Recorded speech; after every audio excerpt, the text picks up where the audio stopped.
So hi everybody, welcome to today's NBS webinar, Making the Most of NBS Source. I'm the chair for today, Stephen Hamil, Innovation Director at NBS. The webinar will last around about 45-50 minutes. Attendees' microphones are muted, but you can ask questions, and we'll have as many questions as possible in the question box on your screen, and we'll follow up all questions with answers at the end of the session. So today's presentation is in three parts. First part will be myself talking about NBS Source and how NBS Source content can be used in the Chorus specification system. And then we'll hear from Nick Greenwood, an NBS Chorus user from Maber Architects. And then finally, we'll hear from Jeremy Waterhouse from Sherwin-Williams, who are one of our manufacturers with their systems and products in NBS Source. So before we go into sort of PowerPoint, just want to talk a little bit very briefly about NBS.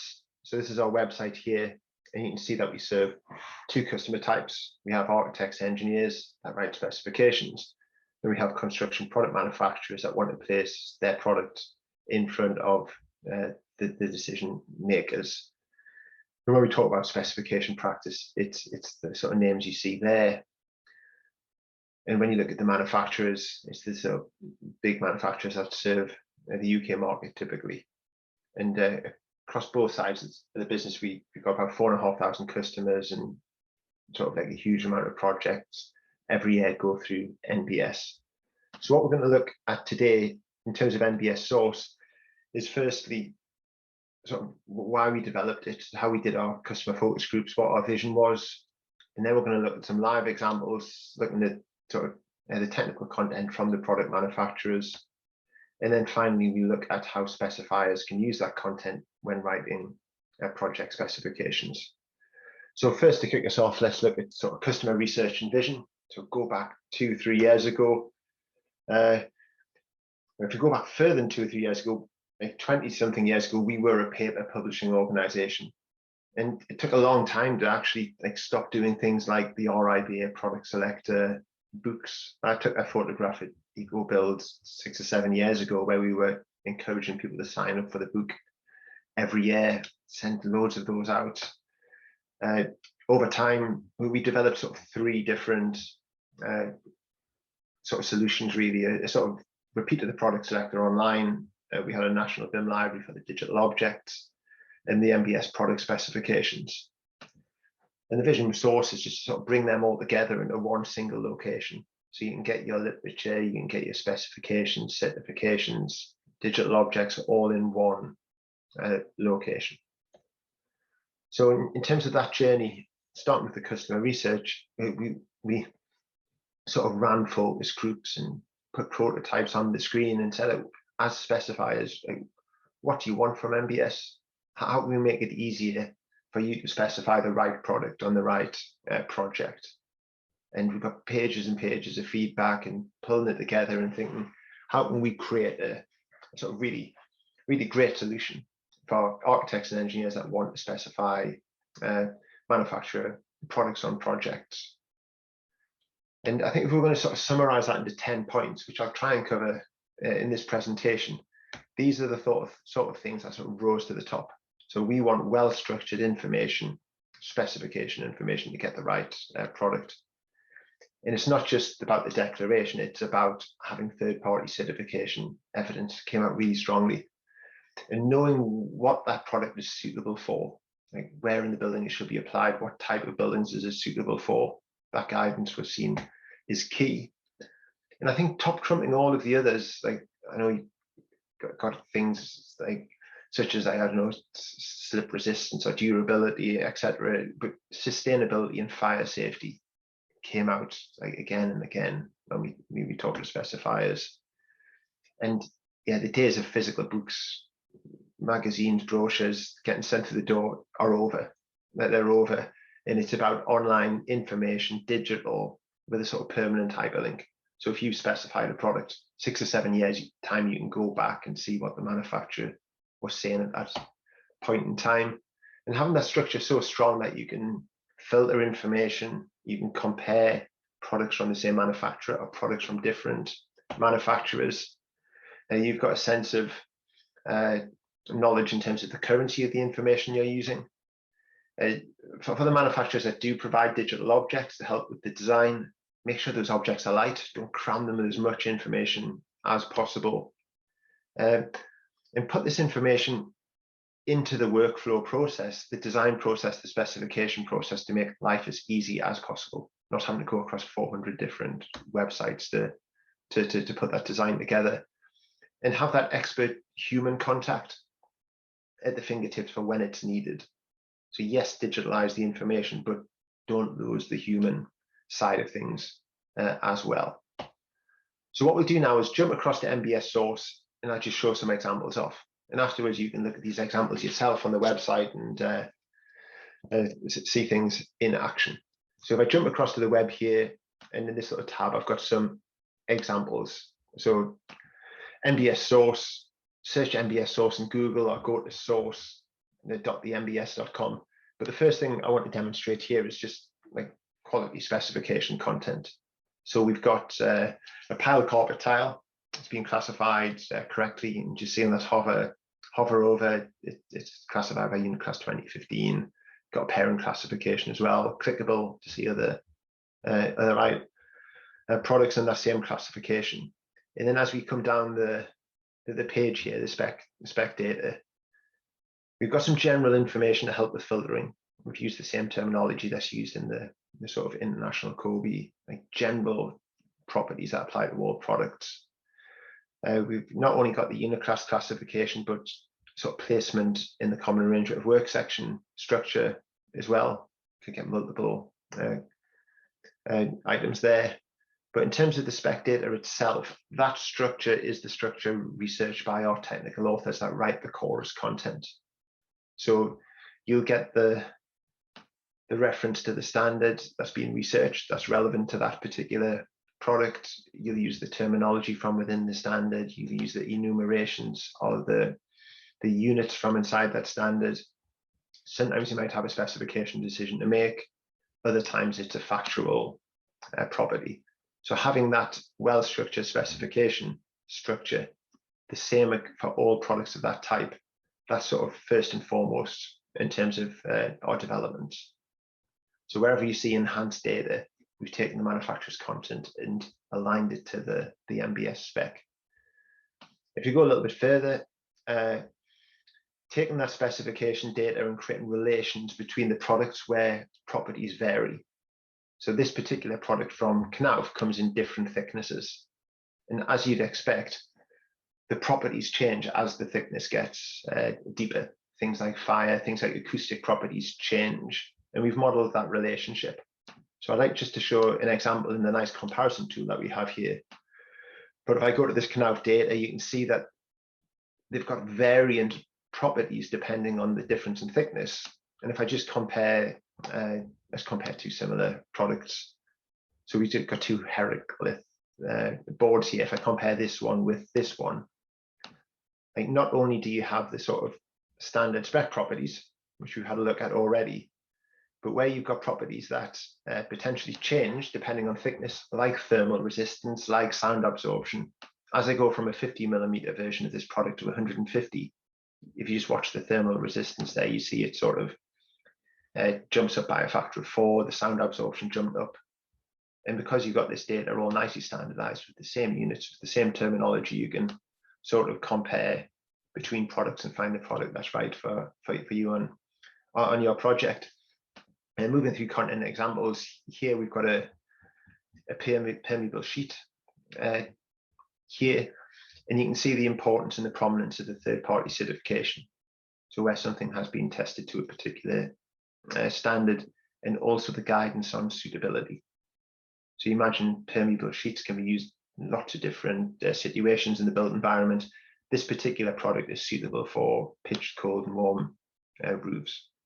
And that's important. You're not just getting the right product, but it's the right application of the product.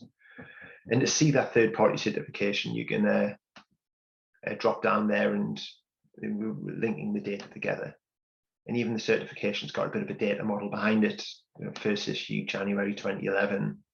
Last issued is current, June 2019, with an expiry date of June 2022. And you can download that And when you're doing your search here, if you search for anything, just a very quick search, first and foremost, like immediately after the classifications, you have those certification filters there on the left-hand side. We mentioned the importance of sustainability information. Now, the specific sustainability information, like the power output of a heat source or the VOC emission of a paint, that's within the spec properties. But if we go below the spec properties, we also have some general environmental information as well. Does it contain hazardous materials? What's the country of origin? Is it recyclable? Does it contain recycled content, etc.? Just like those Kobe properties at the start, they're standard properties that in time we're looking at not just filtering and comparing against, but as you specify things or design things, having that report across the whole project on key sustainability and metrics. And I think for things in particular, like in terms of your embodied carbon, the concrete, the steel that goes into a building has a sort of huge effect. So trying now to get that information from manufacturers. If we look at this example here, it demonstrates the permanent hyperlink. So this little button here copies the hyperlink to the clipboard. If we watch what happens here in the URL, it's like a very short, unique code. And that's always going to resolve to this page. And it will come at a point in time where this product gets replaced by another product, which you can see has happened here. What we do then is we hide away the technical content, because you don't want to be specifying something that's no longer available. But if you sort of tick the disclaimer, you can come and actually read that spec content as it was when you specified it. And then if you're interested in maybe what's the latest version, if you wanted to sort of replace that in an existing building or what have you, you can click the view latest. It's like reading information about the iPhone 4, but then jumping straight through to the iPhone 5 because it's been superseded. I realize we're on iPhone 15 now or something, but you get what I mean. Another example of the comparison stuff here, I've just got my favorite 3 hand dryers. I'm comparing here not 3 hand dryers from the same manufacturer, from 3 different manufacturers. And what you get in the comparison here is the ability to scan across and what's the different power rating there between the different manufacturers, or frequency or material, noise level at one meter. It's making life easier to make the right decisions because there's transparency in terms of the technical content. You can see there. And next example, how we're linking the product data to the associated literature, if you like, things like case studies, O&M manuals, even if it's like a glossy catalog. So here's a glossy catalog with all of the composite windows from a particular manufacturer. We've digitalized the content inside that catalog. So I could compare like the double glazed window with the triple glazed window, or just jump across and see what that technical information is, all in a standardized way between different manufacturers. At the bottom of this product page, if you do want to have a browse through the glossy catalog and see all the nice sort of user stories, project stories, that's all linked up as well. And just a similar example here on the case studies. So here I've done a search for heavy duty floors. Find this one. We hear from Sherwin-Williams later on in this presentation, but this particular case study, you can go and see the digital version of that product that featured in that case study. They just trying to like digitalize the world here in the cloud. And for those products that do have digital objects, I'm going to show this example in a second, they're linked as well. We haven't got the digital object as the most important thing. And when I say like this is BIM, digital object, but for those manufacturers that have digital objects to help with that design process, they're linked there, but with the technical information, first and foremost being in this single place, the NBS source that we generate things like objects.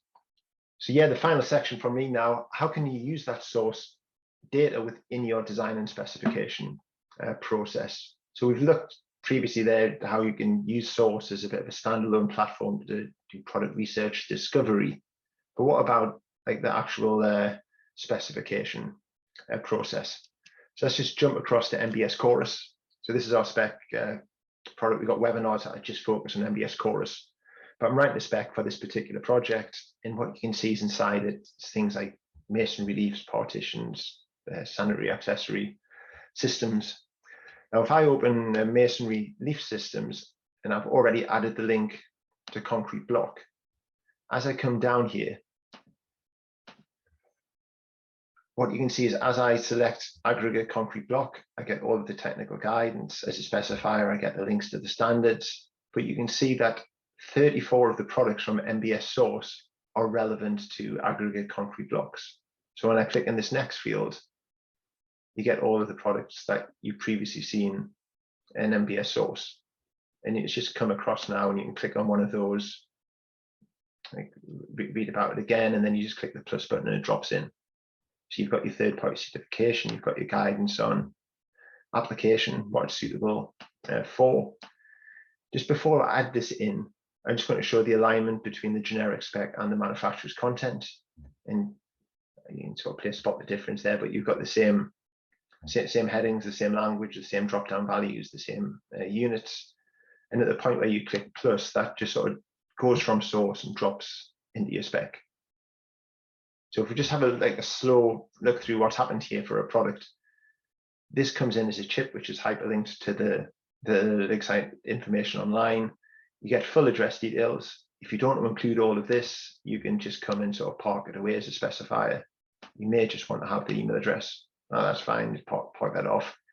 And then you get the link to the actual product itself on source. And that's going to be maintained in the PDF when you publish the spec, so that cost consultants, contractors, whoever can click on that and get the information they need. If it's a standard property, like this product always is group 1 configuration, it comes in parked by default. If you've got a decision to make, like what particular strength class would you like, or what have you, that comes in as a drop-down value with guidance on the right-hand side where applicable. And you can go through and fill in the specification decisions. If you're on a procurement scheme where maybe the architect hasn't got the absolute final say on product decision, they could say that this is sort of like deemed to comply, and then bring back the specification properties that are the minimum on that equivalency or higher that you'd sort of specify in the prelims.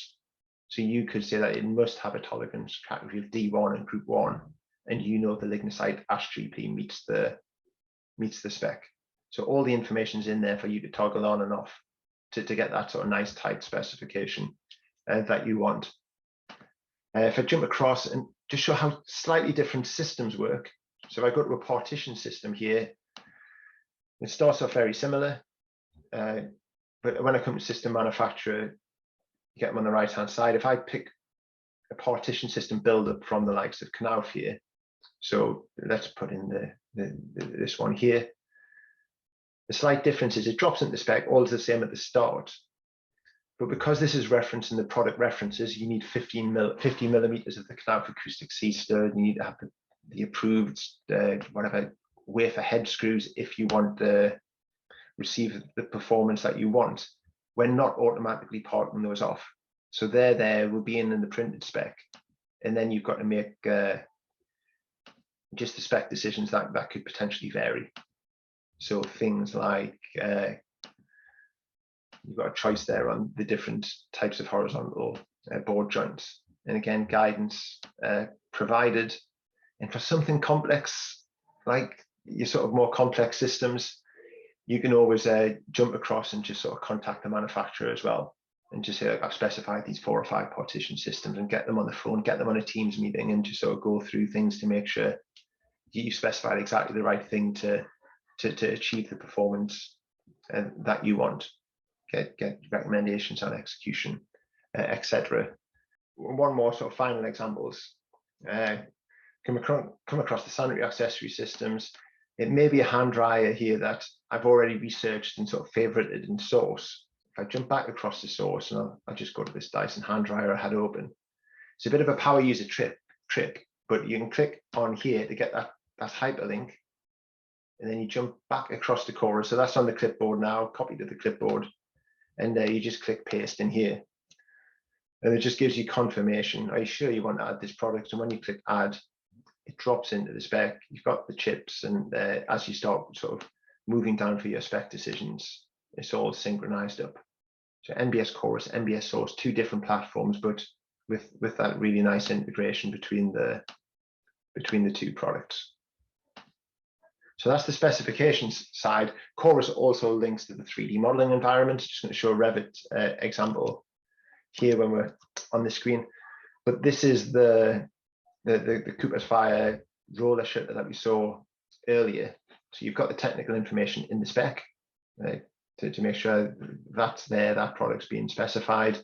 This is the 3D digital object that's been downloaded. And if you look at just, like, first of all, it's not a big object. We're looking at about 1.2, 1.3 in terms of its size, megabytes. And then jumping across is just nice little subtle touches that make designers' lives easier. So it's linked to the spec.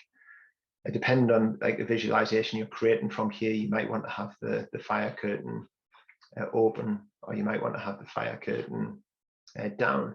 And then when you're doing like the real sort of detail type stuff, if I just sort of zoom in here, there's different ways that the channels and the bottom bars and things like that connects to the sort of surrounds. Are really, really important things that you want to get right when you're doing the design. But if you look here at the bottom, if I put the jumbo bar on there, and you can imagine taking a section and just showing how that connects with the base. And when we're looking at the sort of different welding plate options, as you change there, the object changes as well, which means when you're taking your sections through there, your floor plans, etc., you can just get those details right, but still with a light object with the core of the information in the spec, which is linked to the source itself with that sort of record of what's been specified at that point in time.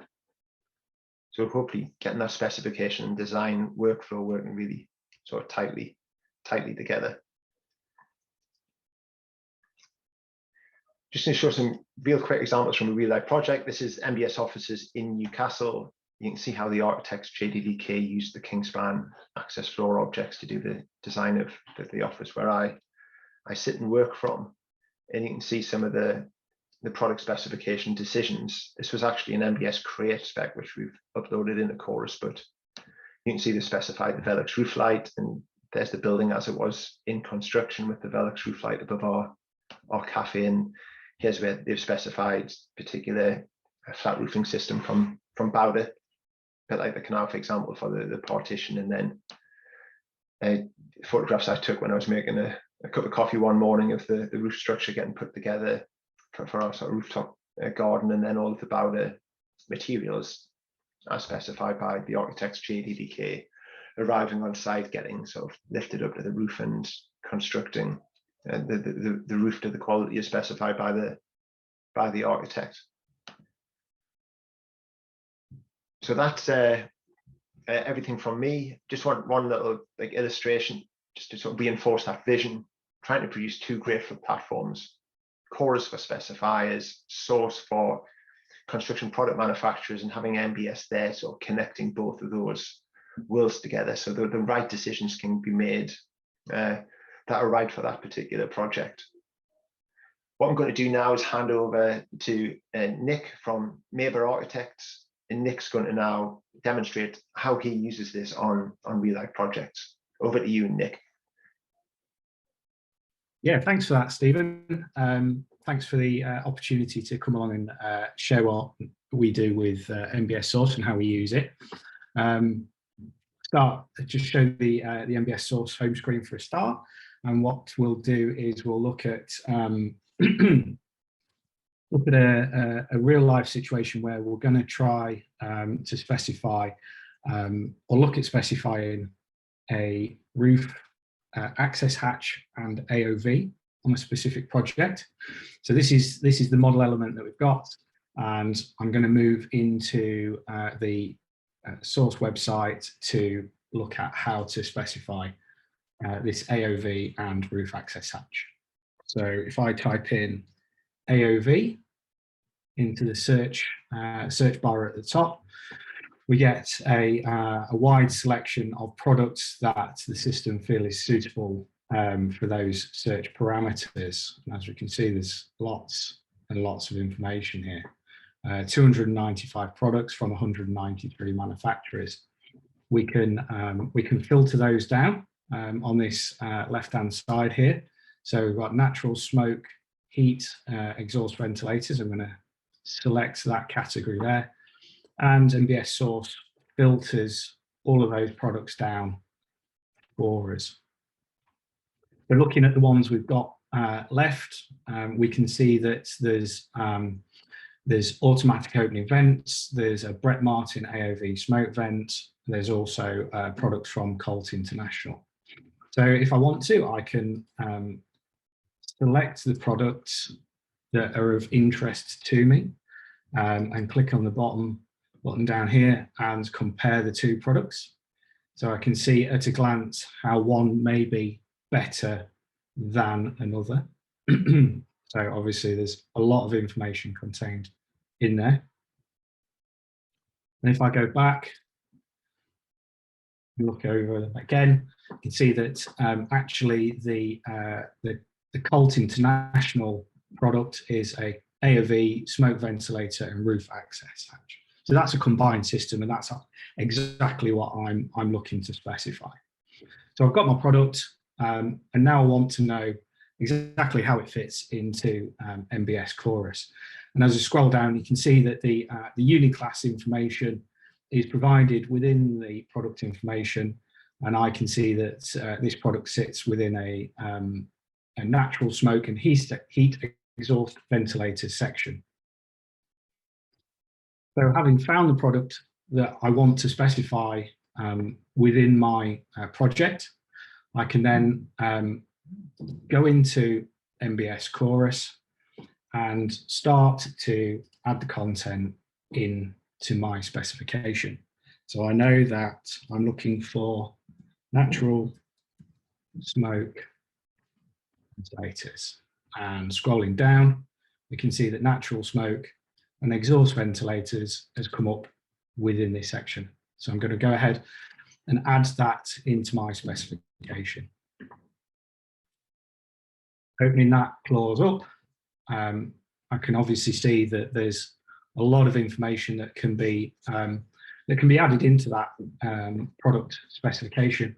But I know that from my investigation through Chorus that we can specify the Colt International combined AOV through the products system selection on the right hand side. So I'm going to go ahead and add that combined AOV and smoke ventilator into my specification. And in here, I can then obviously pick out the information that I want from that product. So we're looking at the size. I'm going to go ahead and specify 1000 by 1250. You can type, the lid panel. So whether you want it to be solid or clear. In this instance, I'm going to specify a clear lid, and then the color and a finish. So polyester powder coated to match the rest of the roof flashings, etc. So I've got my smoke and heat exhaust ventilator in my specification. I can click save. And now what I'm going to do is I'm going to move back to my model, and within the model, I'm going to search for products that I've just specified. So in here, you can see my smoke and heat exhaust ventilator has come up. And having selected the AOV, the roof light that I've got within my project, I can select this element section and associate it with the model. So having associated the specification with the AOV, let me just get that right. I can go into the skylight selection settings, and within the classifications and properties section, we can now see that that specification is linked to that particular element within the model. And then we can go ahead and label that up using the automatic labeling functions and ensure that that product reference is associated with that element. Hi, Nick. That was fascinating. It's always great to see how our platforms are used on real life projects. So thanks for that work example. I was just wondering if a few questions, if you don't mind. I wonder if you could summarize how NBS Source helps, like, as a summary, helps you as a specifier, as a designer. Yeah, so I think in the first instance, Stephen, NBS Source is a fantastic tool to help identify which products you can expect to see within Chorus. I have found it a little bit frustrating in the past, not being able to find what I was looking for, but by using Source, you can type in some of the simplest search parameters like I did just there in that example, and you're presented with a really, really good list of products that you can review, and then obviously look to specify within Chorus itself by using those simple features such as the product references and those types of things. And do you find that like all the information's there that you need, or are you clicking the sort of get technical support, or is it a mix depending on the complexity of the products? What's that sort of collaboration with the manufacturers like? Yeah, I suppose that's a very good point to raise, is that in some instances, all of the product information is there. If you're specifying a brick, then obviously, there is a very limited amount of information that comes along with that product.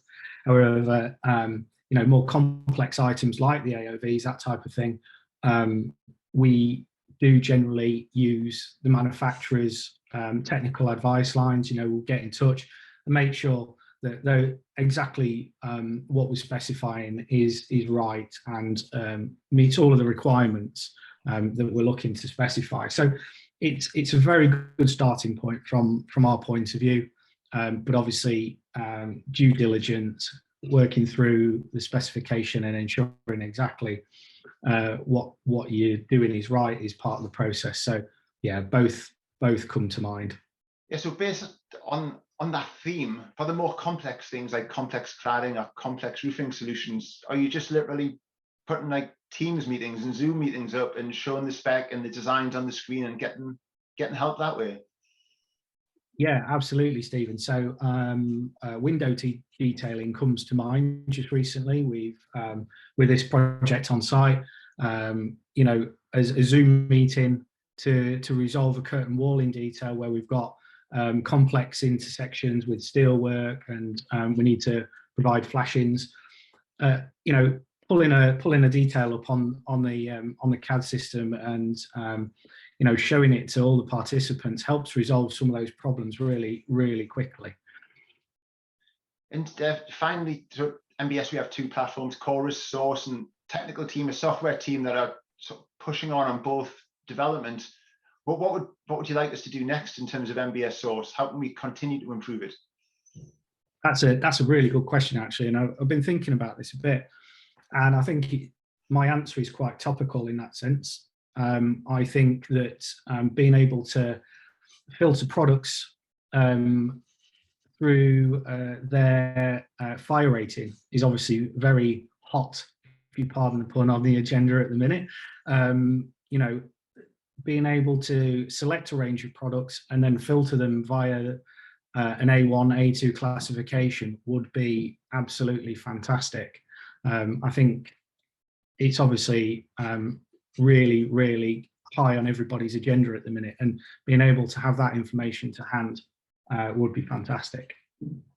Yeah, no, that is on our roadmap.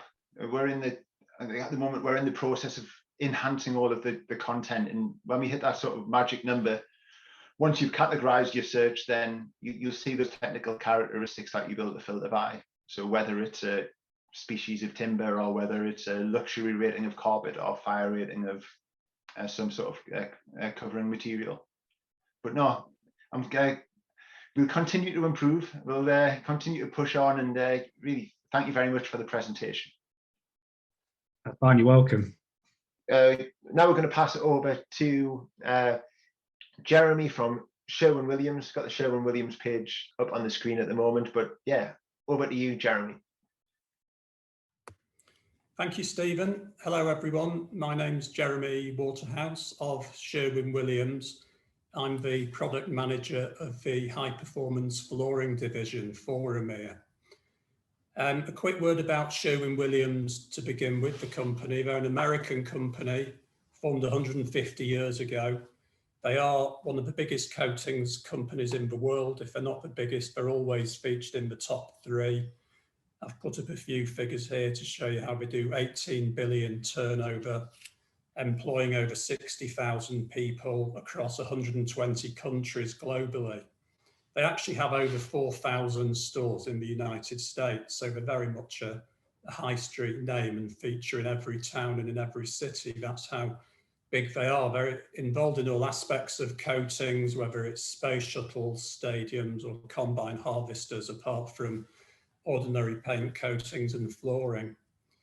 I've pulled up here a few of the projects they're best known for in the UK. They're not as known as Sherwin-Williams so much in the UK, because they own people like Ronseal and Valspar, Thompson's Water Seal. What they are known for is fire protection and steel protection, first and foremost. In London alone, I've just pulled up some of the projects we've done the steel protection for. The Shard, Sherwin-Williams is probably involved in every tower in London, every tower block coating the steel work. Tottenham's football stadium built recently, Heathrow T5 and Wimbledon, where all the steel work, protection work was provided by Sherwin-Williams. But I'm with the resin flooring division, which I want to talk to you about how we put our information together and how we feature this and take advantage of NBS Source. Resin flooring are liquid applied systems, usually 2 or 3 pack materials mixed together to make the product, and they're applied as coatings, self-leveling systems, or screeds. So it's either applied by roller, as you can see here, or by a man on his knees spreading the product, or as a self-smoothing product. The applications of resin flooring is very diverse, which I've just shown 2 examples of that. I mean, the sort of projects we do week in, week out would be a manufacturing area or a warehouse area shown in the image here, where a hard wearing coloured finish is required.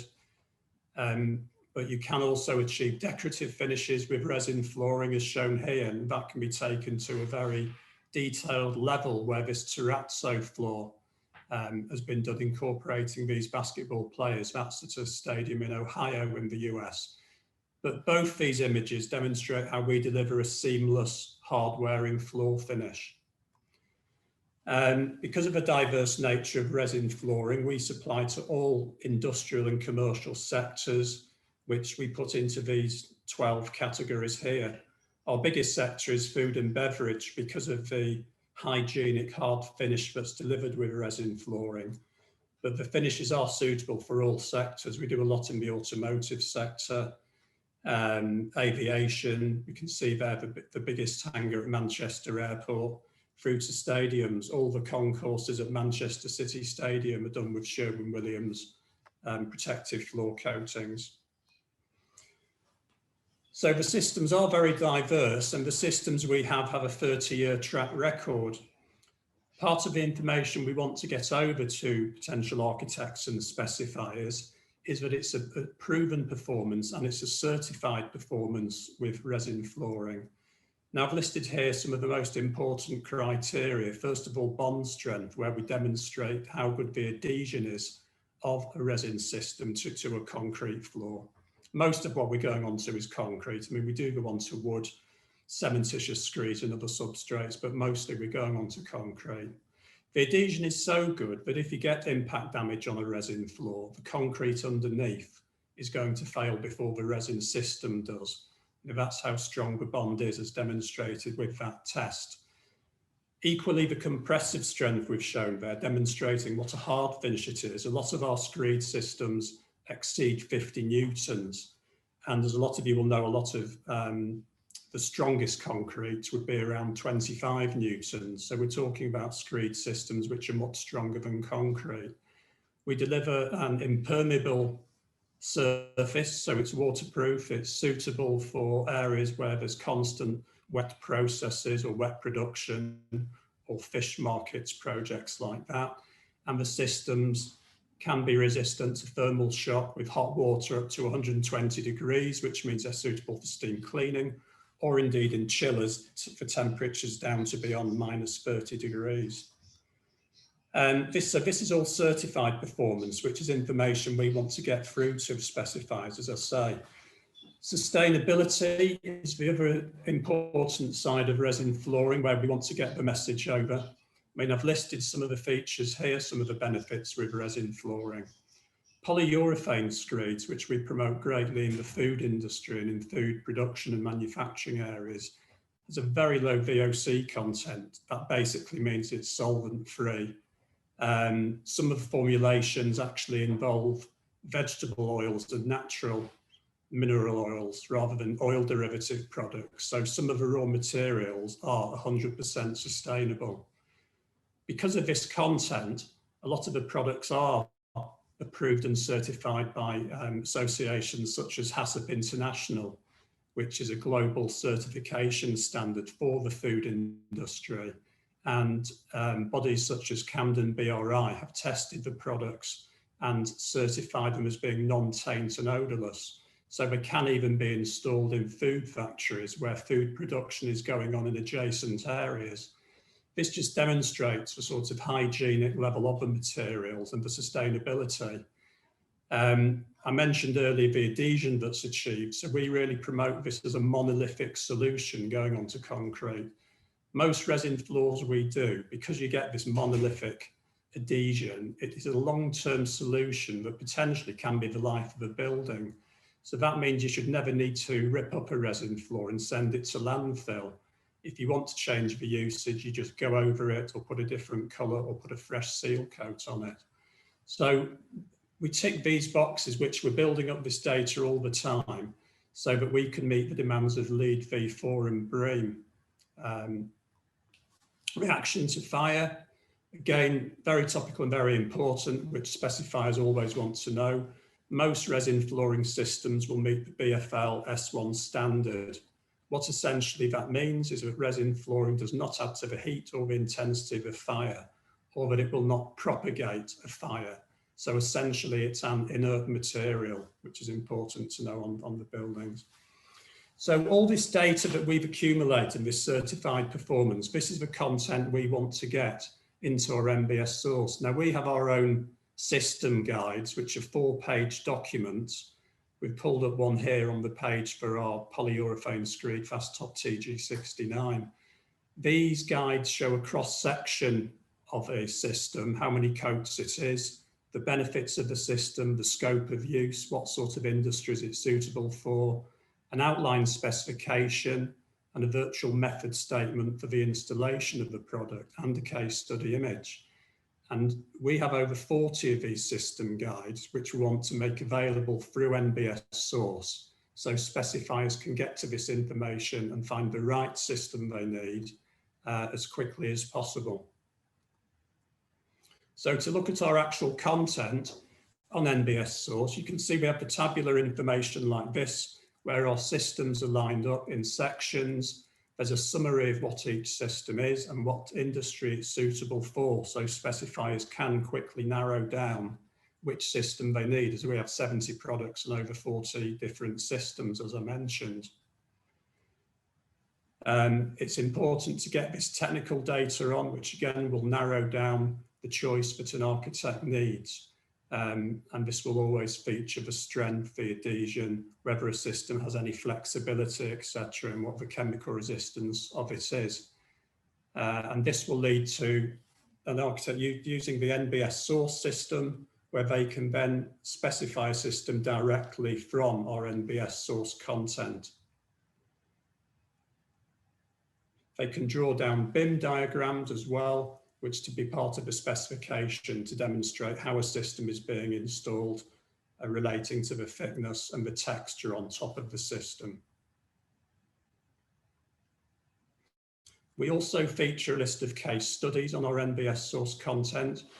This is very important for us to shout out case studies we've done over the last 30 years. There are 15 featured at the moment, which are very varied and cover the globe. I mean, we have a hospital in Sydney, Australia, where we've done a project. Other projects featured are the BMW facility, Duxford Air Museum, and even the Harry Potter Museum, where resin flooring has been used. And then more straightforward projects such as a major Morrison's supermarket bakery and projects like that. So that's a summary how we take advantage of NBS Source and how we use it to get the information to specifiers. We also have on our content RIBA approved presentations. There's general ones such as an introduction to resin flooring, and then more specific market sector ones for the food industry and the pharmaceutical industry. And what we're looking to add is one on steel protection as well. So it's not just covering flooring, which it does at the moment. So thanks for the time you've given me, Stephen. If anyone wants to contact me directly, that would be great. Or if they want further information from our email, which is on our website or on the NBS Source website. Thank you very much. Yeah, thank you very much for that, Jeremy. That was fantastic. You've got 2 or 3 questions, if that's okay. I guess the first one, over recent years, have you seen the importance of having that third-party certification that verifies your technical performance? Is that becoming more important, do you think? It's very important, and that's what we want to shout about more and more. I mean, the size of the company that Sherwin-Williams is, they have nothing to hide, but they have everything to say, and we want to shout about how we build this data. Something like LEED 4 is changing all the time, as people will know, with regard to sustainability. And certification does change around the globe. I mean, what we have in EMEA, the European region here, we have to get things like HACCP International, which I mentioned in the presentation, which they don't really use much in the United States. They have a different sort of certification there. We're members of FERFA in the UK, the Federation of Resin Formulators, which isn't active in the United States either. So there are bespoke methods of certification, which has to be regionalised with the products. So yeah, I guess being a sort of like global company, you might have essentially the same product into getting delivered to the USA market, the Australian market, the European market, but your technical characteristics that you declare will be measured to different test certification for fire and durability and things. To an extent, it has to be regionalised. Yes, we have global branding. The polyurethane screed I mentioned is our fast top. That's a global brand, but the testing of that will vary globally. We've just supplied the product for a large food factory in South America, where we're becoming more active. And there is slightly different certification needed there. HACCP is essential across Europe. It's very active in Australia, where the head office is, but it's not needed so much in other parts of the world. So. Yeah, no, we found that a little bit with because we now have NBS in Australia and Canada, and the generic technical definitions and classifications in the different regions are almost wrote from the ground up. So it's a topic we're very interested in. And finally, if anybody has any queries because they're wondering about the application and the right product for their job, do they just drop an email through or on that email address to your technical team? Yeah, if they can contact us directly. I mean, we obviously have sales managers. We have a large technical team. We also have a technical service who go on site, which I believe is unique to Sherwin-Williams. This is a team of technical people who are not salespeople, it's technical backup. Now, they work globally going on site, and they will literally be flown to Siberia to an oil factory where site presence is needed. And it's the same with flooring. If site presence is needed on a large job we're doing, then we will get a member of that team there on site. Or it may be just much more straightforward technical information and some of the system guides being sent over, which I showed you earlier, and with customer making sure they've got the right system guide. I guess for things like coating, the execution is almost as important, if not more important, than the base product itself. Yeah, I mean, I didn't have a chance to go into the detail of this. What's very important with resin flooring is the preparation, which I would normally always stress on a presentation. Yeah. And also preferably that the products are installed by an approved applicator, a specialist resin contractor. We have an approved network of specialist applicators. So we work as a team, first of all, getting the specification right. And then we would want to introduce either a single contractor or a number of contractors to provide quotations for the job. And different contractors are suited to different types of jobs. Some are just specialists at doing roller applied coating work, whereas others are multidisciplinary and they can do roller applied work, but also the screed work that's done in food factories. Some are geared up to do large jobs that might be 6,000 meters, which a smaller contractor couldn't handle. So because of the network we have, we're able to organize the right contractor for a project. Yeah, now I think over the years, my observation with going digital, it's not a replacement from that human collaboration and expertise. It's an enabler to make it more efficient. But now, fascinating presentation, and thank you for the Q&A as well. Thanks, Stephen. Thank you. Yeah, thank you very much, Jeremy.